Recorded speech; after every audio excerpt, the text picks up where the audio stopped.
munange Kapale namulabye era mukongulakyuletinga.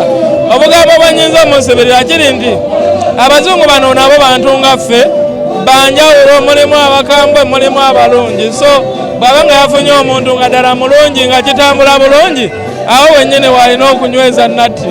Bano bagale mbu akanye mugongo anyweze natti mugongo.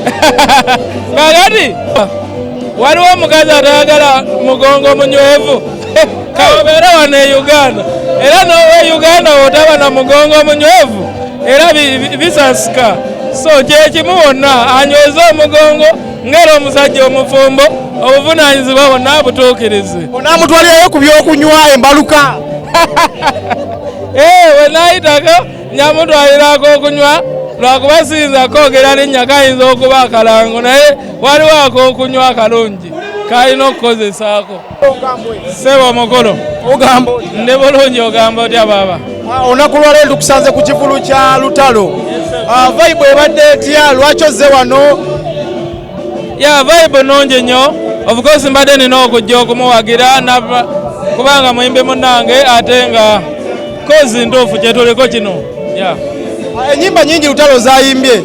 Gwe nga Barbie J olinayo ennyimba za lutalo n'ogamba nti zino bwe zino bwe ziri lutalo yazinkubira. Nina oluyimba olunnyumira ennyo lwe bayita kwasa. Kwasa lwannyumira nnyo kuba lulimu besigita eri live entokotera bulungi. For starters, Barbie J wali wabula, wali waddawa? Mbaddemu naye mbadde navaako mu Uganda kati nentambulamu kati nakomyewo. Egyo wali wagenda byali bitya? Birungi, nali ngenze mu Scandinavia ewali Norway ne Netherlands ne Denmark ne Germany. Naliyo nga nkola ku music videos zange n'okuyiga sound engineering okusobola okuba nti ndeeta sound ennungi wano e Uganda okwongerako ku sound ze tubadde nga tulina. So mbaddeyo nga naye nnoonya amagezi ge twongera ku kyaffe, era nakoze n'oluyimba Kaddaali video nagikoleddeyo n'ennyimba endala ze nashootingiddeyo ngenda kuba nga nzita. Oluyimba Kaddaali tugambe twalabako ebifaananyi ku social media Barbie J nga bakututte. Oli mutwale? Nafuna omukazi gwe njagala naye anjagala, so kirungi ekyo okuba nti ndi mulaavu. Ekyasinga otiisa abalabi kyali nti omukazi gwe walina yali muzungu ne bagamba nti ba African beauty obakooye bukooyi.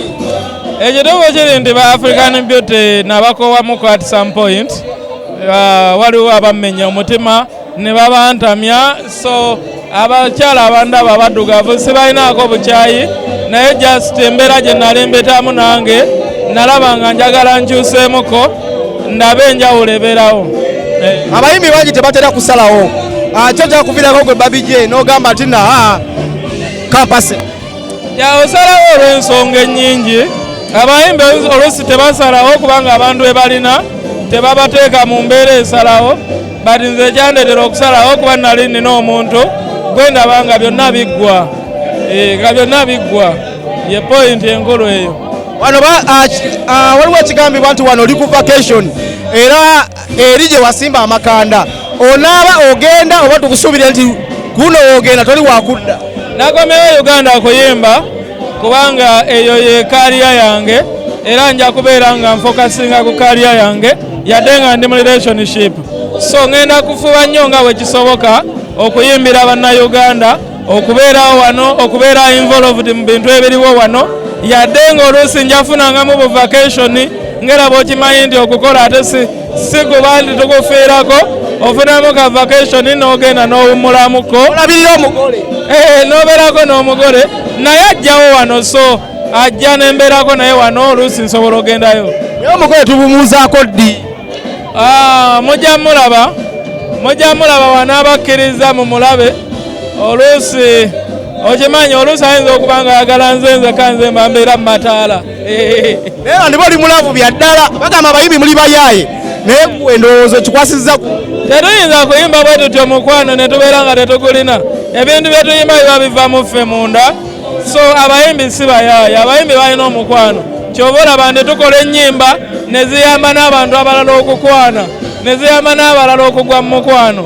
Tubeera tusindika message eva mu ffe eyambe n'abalala babeere mu laavu.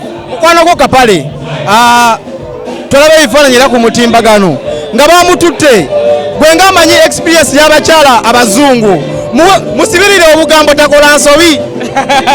Muganda we Kapale namulabye era mukongulakyuletinga obugambo bwenyinza omusibirira kiri nti abazungu bano nabo bantu nga ffe banjawulo, mulimu abakambwe mulimu abalungi, so bwaba nga yafunye omuntu nga ddala mulungi nga kitambula bulungi awo wennyini walina okunyweza natti. Bana bagaye mbu akanye mugongo anyweze natti omugongo kakati waliwo omukazi atayagala mugongo munywevu kabeera wano e Uganda era nowe Uganda wotaba na mugongo munywevu era bisasika, so kyekimu wonna anyweze omugongo ngera omusajja omufumbo obuvunaanyizibwa bonna abutuukirize. Onaamutwalirayo ku byokunywa embaluka. Wenayitako nyamutwalirako okunywa lwakuba siyinza kwogera linnya kayinza okuba akalango naye waliwo akokunywa akalungi kalina okukozesaako.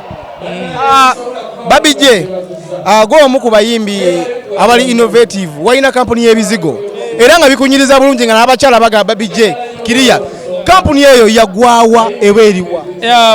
Bagita Barbie Beauty Products era nkyali entrepreneur nga bw'okimanyi lwakuba nti mu kubeera entrepreneur muno tufunamu oluusi obuzibu, oyinza otandika bizinesi n'ekalubamu naye tetulekera tusigala tupushinga, so sawa yonna mujja kuba mulaba bizinesi empya etambula wabula at the moment waliwo Reverb Music Academy eri Kitebi awo, kwe kuli Reverb Studio, kwe kuli Reverb Films, byonna ebyetaagisa mu industry, abaagala okuyiga music, abaagala okuyiga ennanga twataddewo academy awo tugenda kuba tugiranga mu maaso kaawo nga buli kimu kimaze obeera set, so abaana mujja baleeta n'abavubuka mujje tubayigirize skills mu entertainment mu buli field ya videography, abaagala eza DJ, abaagala okuyiga music instruments, okuyiga amaloboozi, abayimbi abaagala okuproducing ennyimba, so byonna package twagitadde wamu, industry twagitadde awo e Kitebi.